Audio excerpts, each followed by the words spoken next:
want you to react to a couple of stats that I pulled out of here. You're a big tax the rich guy. Aren't you? Just you, Bill. I know. I think you're making you too and much Hillary money. both. You just want to take my money, and you can have it. I mean, I don't care if I live in a hut. Under President Bush, the federal government derived 20% more revenue than under President Clinton. Did you know that?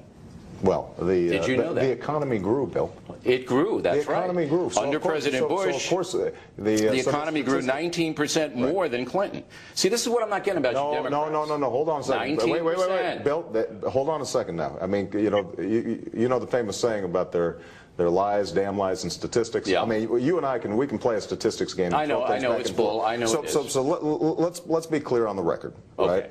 right? During the Bush administration, there was economic growth, not as fast as during the 1990s, okay? But there was growth during the Bush administration. But what happened was that wages and incomes for ordinary Americans, the guys who watch your show, the guys who you advocate for and you speak for on this show, right? Their wages and incomes did not go up. Why? They went down. Know why?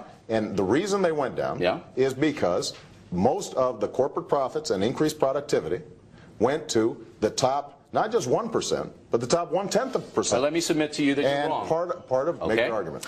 We have been studying this issue because we want to be fair and balanced and give all sides. Right. The reason that wages have been depressed, and they're not that much, it's about $400 or $500 for the Bush administration, real wages up, and about $2,000 under the Clinton administration, is because there are 10 million immigrants, new immigrants, in the workforce, most of whom are illegal aliens. Bill, those 10 million with their salaries have brought it down. But again, that's statistics. But let's get back to the tax the rich.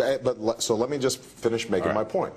The fact is, for people in your income bracket and mine, now we both come from humble beginnings, and we were talking before the show, of the fact that only in America could we have this success. Absolutely. And I am not somebody who begrudges that success. I want people with good ideas. But you want 50% of my success? No, I don't. Yeah, you do. No, I don't. That's your tax rate. That is not 50. true. I'm paying 50 if you get elected. What I have said is that I would take your marginal rate back to what it was under Bill Clinton. Yeah, right now 39. 36, you go back to 39. Right. You can afford that. That's point number one. In exchange, I'm cutting taxes for 95% of Americans. 95%. Okay, that's swell, but that's class warfare. It's not. 95% is not class warfare. When I'm saying that 95% of the American people are getting a tax break, 3 times the amount of tax relief under my plan that John McCain's, and that's not my statistic. Here's where I got a problem. Independent analysts. And it's not all about me, believe me. Go ahead.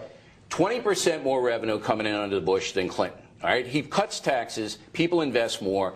He cuts the capital gains. The government gets 20% more than under Clinton. You want to raise it back up, it doesn't make sense. Secondly, the payroll tax, over $250, you're going to hike it to infinity. I am not. What's the cap? True. What's the cap? Whoa. What's the cap?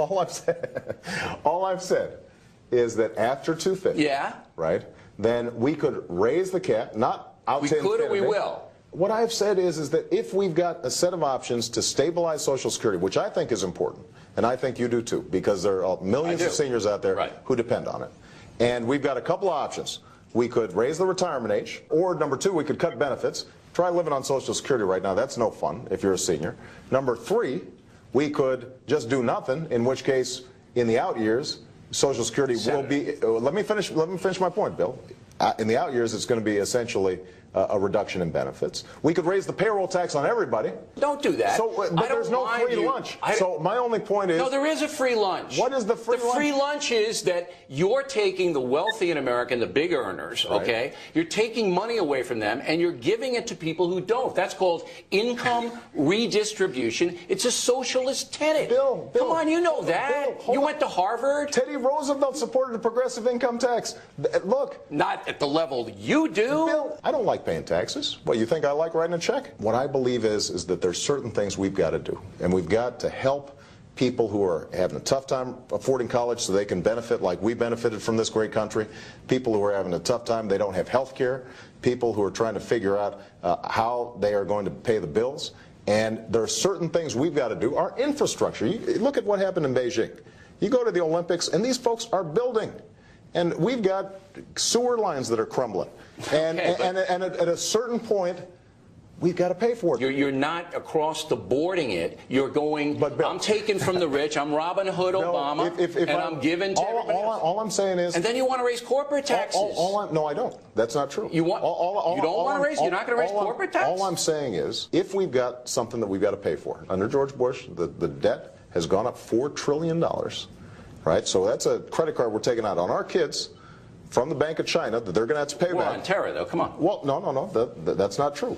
That has to do, in part, with the Bush tax cuts and no cuts in spending. No, it can't, because Bush tax cuts generated more income. The spending is out of control. The Bush record, the numbers are what they are, $4 trillion. Now, we've got a choice. We can keep on just borrowing and dump it on our kids. That's option number one. Or we can take it from the wealthy and give it to everybody else. We could have across-the-board tax cuts, tax hikes, what you just talked about. But it's not income redistribution. Well, but the problem is, if I am sitting pretty and you've got a waitress who is making minimum wage plus tips and I can afford it and she can't, what's the big deal for me to say I'm going to pay a little bit more? Because it inhibits... that is neighborliness. Listen, if you raise the cap gains tax, that's going to inhibit investment. I won't buy as many stocks, and many, many more people won't. If you do that, if we went up, it's going to come back to bite you, Senator. If we went up to a prohibitive rate, you're right. But look, 30% on that's Vegas, man. I'm not going with those odds. 15, I'll pay.